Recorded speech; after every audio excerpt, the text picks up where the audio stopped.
સાચું પ્રતિક્રમણ કોને કહેવાય?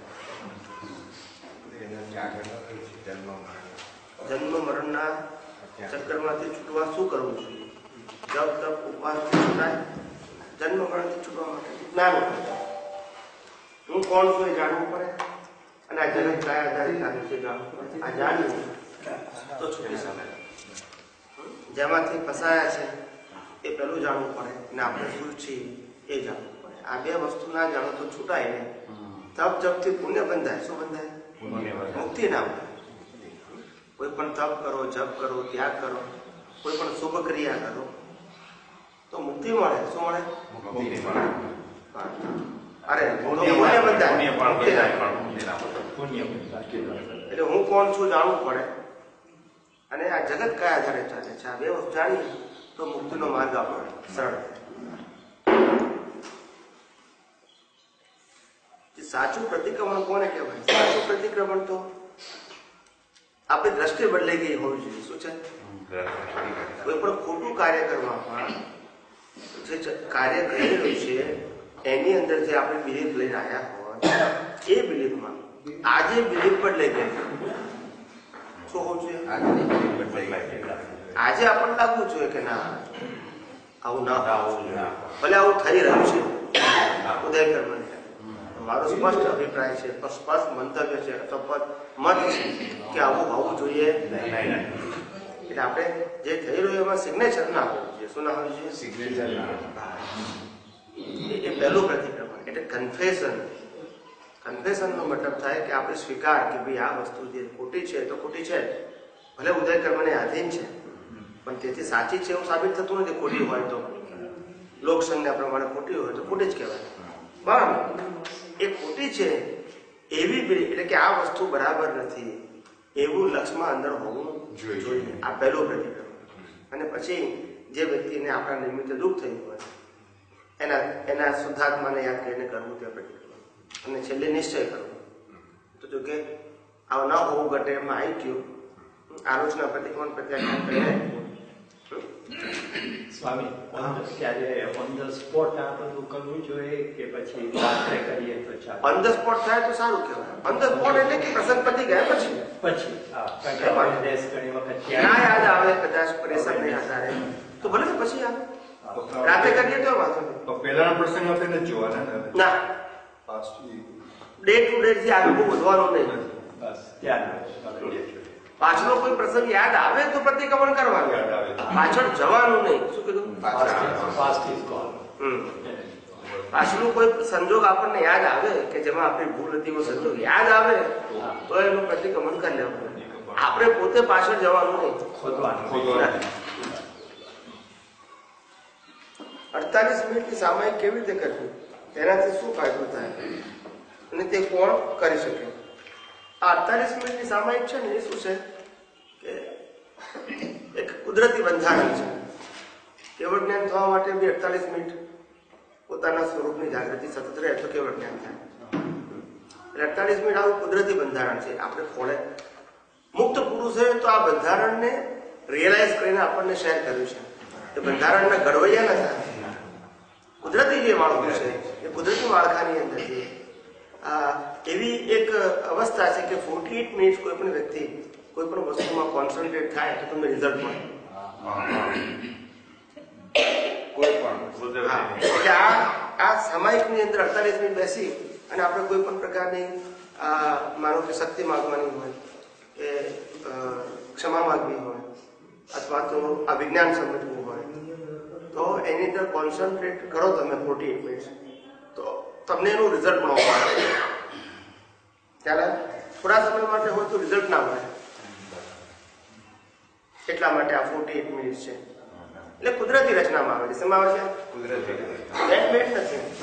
શાસ્ત્રોમાં લખ્યું છે કે અનુભવી પુરુષના આધારે લખ્યું છે, પણ એ લોકો રચનારા નથી, કુદરતી. એ અનુભવી કરી અને આપણને કીધું કે હવે તમે પણ એમ તો કહો તમને રિઝલ્ટ મળશે. એમ સમજાય? પણ સ્વામી 48 મિનિટ્સ માટે કઈ વખત બહુ લાંબુ લાગે. 48 મિનિટ કરવાની લાંબુ એટલે શું કે 20 મિનિટ પછી વિચાર બીજે ચડી. એ બધી વાત સાચી, કારણ કે આપણે આપણું જે ચિત્ત છે એને એક જ જગ્યા ઉપર સ્થિર રાખવા માટે ટેવાયા નથી. ટેવાયેલા. એ પોતે અસ્થિર નથી, હા, પોતે સ્થિર છે. પોતે સ્થિર. અને અંદર જે ફિલ્મ પડ્યા કરે છે એના આધારે આપણે અસ્થિર હોઈએ એવું ભાસ લાગે છે, હા, પણ આપણે સ્થિર છીએ જ. છીએ. પડદો અને પડદા ઉપર પડતું દ્રશ્ય, દ્રશ્ય હલચલન વાળું હોય, પડદો ના હાલે. પડતો ના હાલે. પણ આપણે દ્રશ્યમાં ઓતપ્રોત થઈ જઈએ હા. એટલે આપણે હલતા હોય એવું ફીલ થાય. સમજાય છે મારી વાત? હા, હા, બરાબર. એટલે આ આપણે ખરેખર જે અંદર જે ફોટા બધા દેખાય છે એ દ્રશ્ય છે, પણ આપણું જે ચિત્ત છે પુરુષાર્થ વાળું એ શુદ્ધ ચિત્ત છે. શુદ્ધ છે. અને શુદ્ધ ચિત્તની અંદર દ્રશ્ય અત્યારે પડતા નથી, પણ જે ચિત્ત લઈને આવ્યા છે અંતસ્કરણ એમાં તો પડવાના છે. પણ અત્યારનો જે આ ચિત્ત છે એનો પડદો એકદમ ક્લિયર છે. એટલે પેલામાં જે થાય છે એ ખાલી એમાં ભાસે છે, જણાય છે, સમજાય છે, અનુભવાય છે, એટેચ નથી. પણ આપણે અજ્ઞાનતાએ કરીને એટેચ થઈ શકીએ એમાં. શું છે? અને એટેચ થાવ એટલે પછી એનું રિઝલ્ટ મળે ખુલ્લે. પણ તમારે છૂટા રહેવું હોય તો પણ રહી શકો છો. એટલે જે ડિસ્ચાર્જ પરિણામ વાળું ચીજ છે એ અંતસ્કારમાં બધા ઝળકે છે અને એને રીડિંગ આ કરે અને એ રીડિંગ વખતે પોતાનું સ્વરૂપ ભૂલી જાય તો પેલામાં ઘૂસી જાય, બસ તો અસ્થિર થાય. બસ બસ બસ. એ પોતે અસ્થિર નથી. પોતે અસ્થિર. એટલે અત્યારનું જે ચિત્ત પોતે છે અસ્થિર નથી એની નિશાની શું?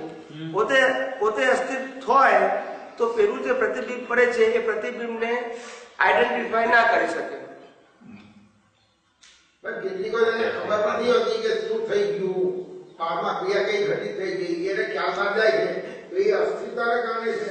એ ચિત્ત બીજી જગ્યાએ છે. ચીજ બીજી જગ્યાએ છે. અત્યારે જે જૂનું ચિત્ત છે એ તો એની માટે ફોટો પાડ્યા કરે છે, પણ આજનું જીવતું ચિત્ત છે બીજી જગ્યા હોય એટલે પેલા ફોટામાં ધ્યાન હોતું નથી. આપણા જીવનમાં એવા અનેક પ્રકારના અનેક પ્રસંગો આવે છે કે જેની અંદર આપણે ઇમ્પોર્ટન્સ જ્યારે બીજી વસ્તુનું વધારે હોય ત્યારે નાની નાની વસ્તુઓ અંદર વિચાર રૂપે આવતી હોય તો એ ફટાફટ બાયપાસ થઈ જતી હોય છે, કારણ કે એ વખતેની વેલ્યુ આ સેમ, કારણ કે ઇમ્પોર્ટન્સ શાનું થઈ ગયું.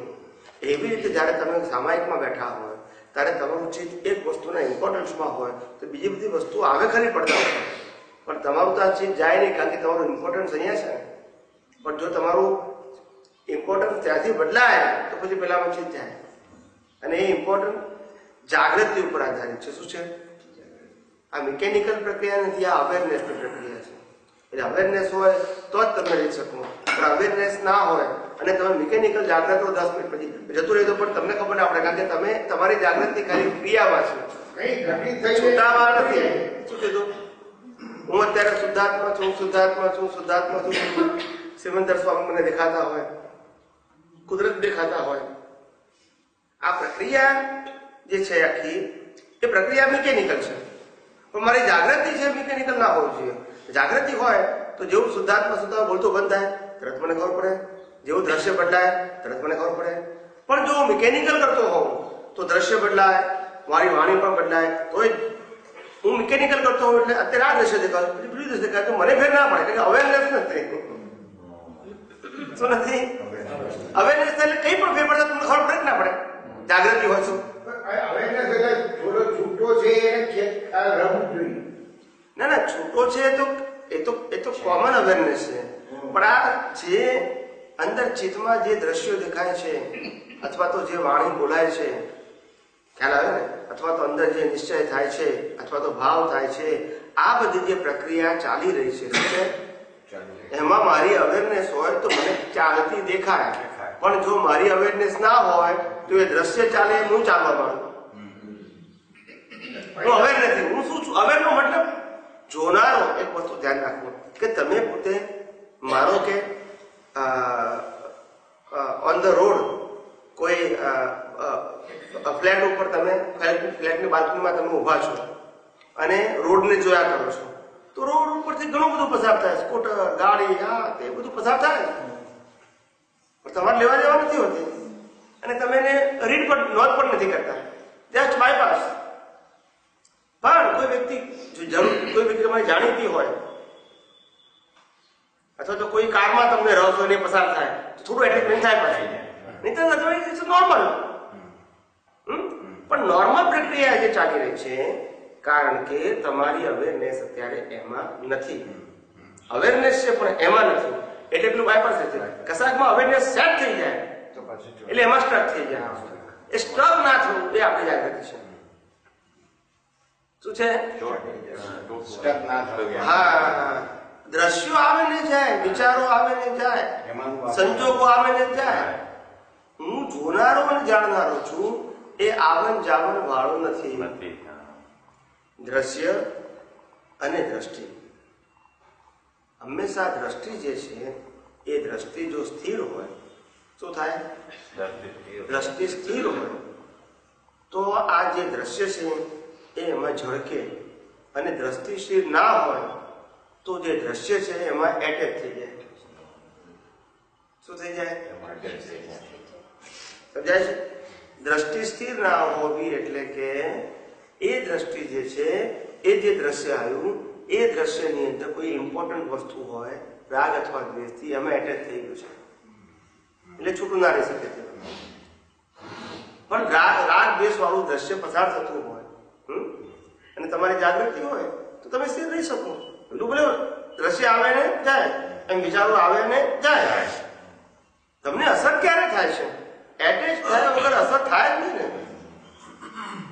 પણ સામાયિકમાં સ્વામીજી આપણે એક પર્ટિક્યુલર સબ્જેક્ટ ઉપર સામાયિક લીધી અત્યારે, દાખલા તરીકે કે તમને આજે કોને કોને દુઃખ આપ્યા એટલે તમારું માઇન્ડ એમાં કોન્સન્ટ્રેટ કરીને તમે જો છો કે આજે આ વ્યક્તિ સાથે મારો થયો મેળાપ, આ વ્યક્તિ સાથે હું આવી રીતે બોલ્યો, આ વ્યક્તિ સાથે, એટલે તમારો માઇન્ડ એમાં પછી કોન્સન્ટ્રેટ થઈ ગયું એટલે એ ફોકસ એ જુદી વસ્તુ છે. એ આપણો પોતાનો એ વખતે સામાયિક અને પ્રતિક્રમણનો જે આપણો પ્રયોગ છે એ પ્રયોગ માટે આપણે આ ફોકસ કરીએ છીએ.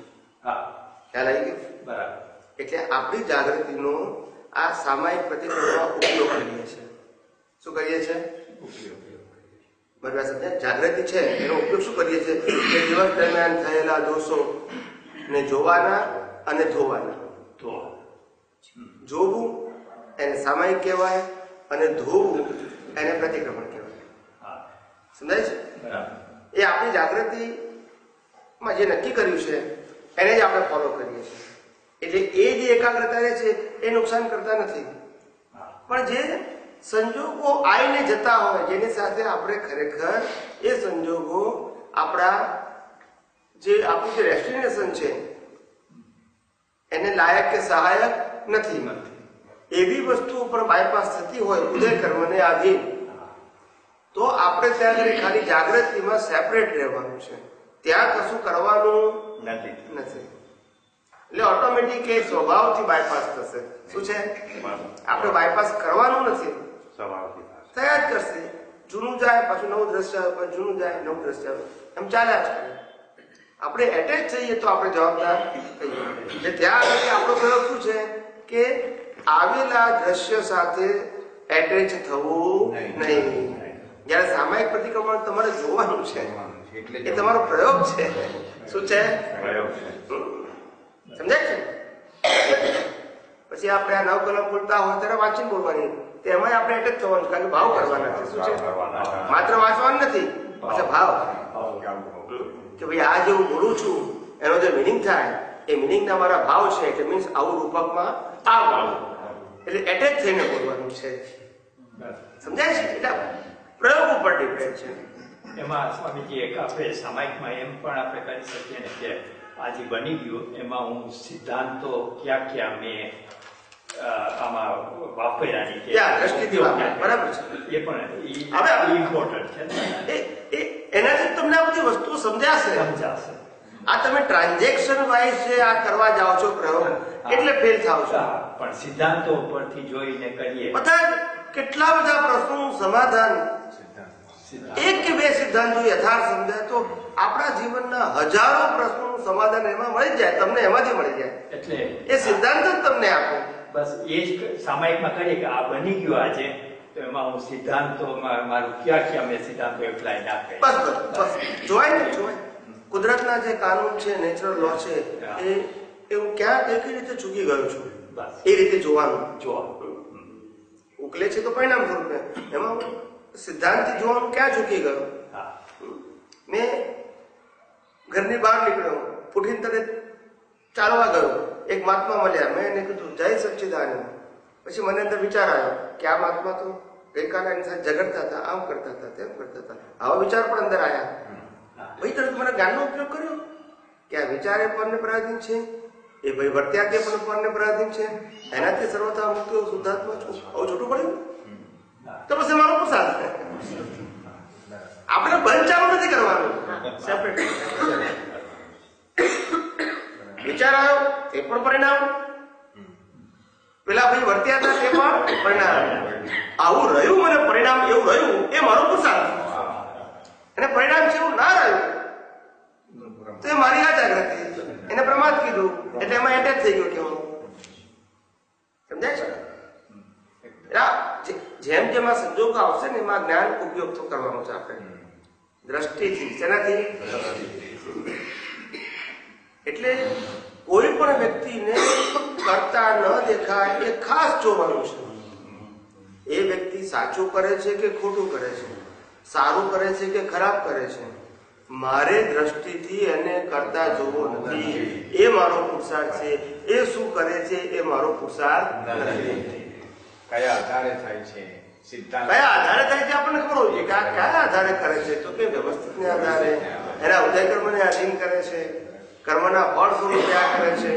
માટે સ્વતંત્ર કરતા નથી. જો કરતા નથી તો મને દોષિત કઈ રીતે જોવાય?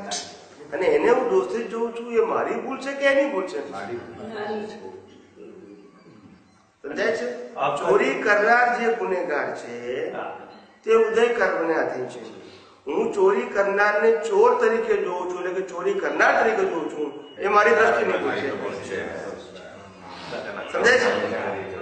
કારણ કે ચોરી કરનારને તમે કરતા જુઓ છો, મીન્સ તમે સિદ્ધાંતનો ઉપયોગ કર્યો નહીં કે ચોર પણ જે ચોરી કરે છે તે ઉદય કર્મને આધીન જ છે, કુદરતને કાનૂનને આધીન જ છે, કર્મના ફળ સ્વરૂપે જ છે. એમાં એની સ્વતંત્રતા નથી. તો પછી એ કરતા ના દેખાય તો પછી દોષિત ના દેખાય. કરતા જુઓ તો દોષિત દેખાય. એટલે દોષ ક્રિયામાં નથી, દોષ આપણી દ્રષ્ટિમાં છે. અને નિર્દોષતા એ પણ આપણી દ્રષ્ટિમાં છે. જ્ઞાનનો ઉપયોગ છે તો નિર્દોષતા છે, જ્ઞાનનો ઉપયોગ નથી તો દોષિત છે.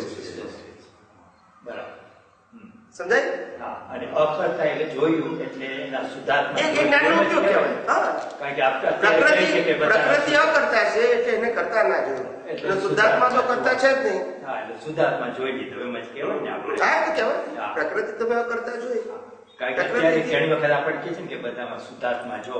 હવે આમને આમ જોઈએ તો શુદ્ધાત્મા કોઈનામાં દેખાય નહીં આપણને, પણ આમ અકર્તા કાંઈ બને ને અકર્તા તરીકે જોયું તો એના શુદ્ધાત્મા જોવાઈ ગયા. હા, એટલે શુદ્ધાત્માનો મતલબ શું છે કે જે ક્રિયાનો ભાગ છે, જે જડ ભાગ છે, જે પરિણામ વાળો ભાગ છે, એનાથી શુદ્ધ આત્મા સર્વથા મુક્ત છે. એવું લક્ષમાં હોવું જોઈએ. આ લક્ષમાં હોય અને તમે ન કરતા જુઓ તો એ શુદ્ધાત્મા જોઈ લીધો. કારણ કે શુદ્ધાત્મા આ પ્રક્રિયામાં કોઈ જગ્યાએ એના ફોર્મની અંદર વચ્ચે આવતો નથી. એ એનાથી જુદો છે. એ આપણને લક્ષમાં હોવું જોઈએ.